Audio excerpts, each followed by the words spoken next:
বোমাগুলির শব্দ নয়, একেবারে অবাধ ও শান্তিপূর্ণ নির্বাচন দেখল বাংলার মানুষ। এবার ভোট মিটে যাওয়ার পরেও কেন্দ্রীয় বাহিনী রেখে দেওয়ার সিদ্ধান্ত নির্বাচন কমিশনের। জানা যাচ্ছে ৭০০ কোম্পানি বাহিনীকে মোতায়েন রাখা হচ্ছে ভোটের পরেও।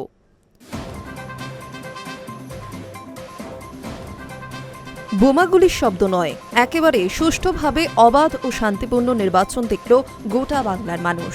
কিন্তু চ্যালেঞ্জ অন্য জায়গায়।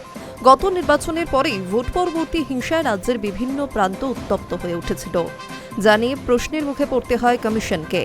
কার্যত অতীত থেকে শিক্ষা নিয়েই এবার ভোট মিটে যাওয়ার পরেও কেন্দ্রীয় বাহিনী রেখে দেওয়ার সিদ্ধান্ত নির্বাচন কমিশনের। জানা যাচ্ছে ৭০০ কোম্পানি বাহিনীকে মোতায়েন রাখা হচ্ছে ভোটের পরেও। এদিকে দ্বিতীয় দফার ভোটের শেষ বেলায় বিশেষ পর্যবেক্ষক সুব্রত গুপ্তকে ফোন করেন মুখ্য নির্বাচন কমিশনার জ্ঞানেশ কুমার। বুধবার দ্বিতীয় দফায় ৭ জেলার ১৪২টি বিধানসভা আসনে ভোট ছিল। এই দফায় বিকেল ৫টা পর্যন্ত ভোটদানের হার ৮৯.৯৯%।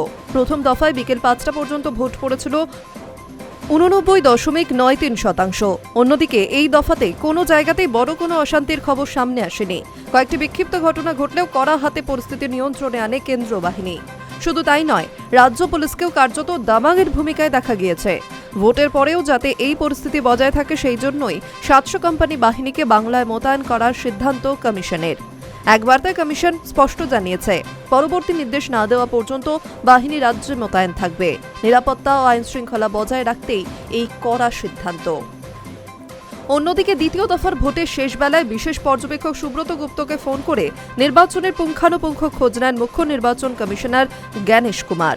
শুধু তাই নয়, সবাই যাতে ভোট দিতে পারে তা নিশ্চিত করতে সুব্রত গুপ্তকে নির্দেশ মুখ্য নির্বাচন কমিশনার দেন, এমনটাই সূত্রের খবর। এরপরেই সুব্রত গুপ্ত জানিয়েছেন, সন্ধ্যে ৬টার পর কোনো ভোট কেন্দ্রে ভোটারদের লাইন থাকলে ভোট গ্রহণ অব্যাহত থাকবে। কমিশনের বক্তব্য, সন্ধ্যে ৬টার পর ভোট দেওয়া যাবে না বলে অনেকেই ভুয়ো খবর রটাচ্ছে। তারই পরিপ্রেক্ষিতেই বিশেষ পর্যবেক্ষককে ফোন করে বিশেষ বার্তা দিয়েছিলেন মুখ্য নির্বাচন কমিশনার। এক কথায়, ভোট গ্রহণ থেকে ভোট পরবর্তী পরিস্থিতি একেবারে কড়া হাতে সামলাচ্ছে নির্বাচন কমিশন। High news network.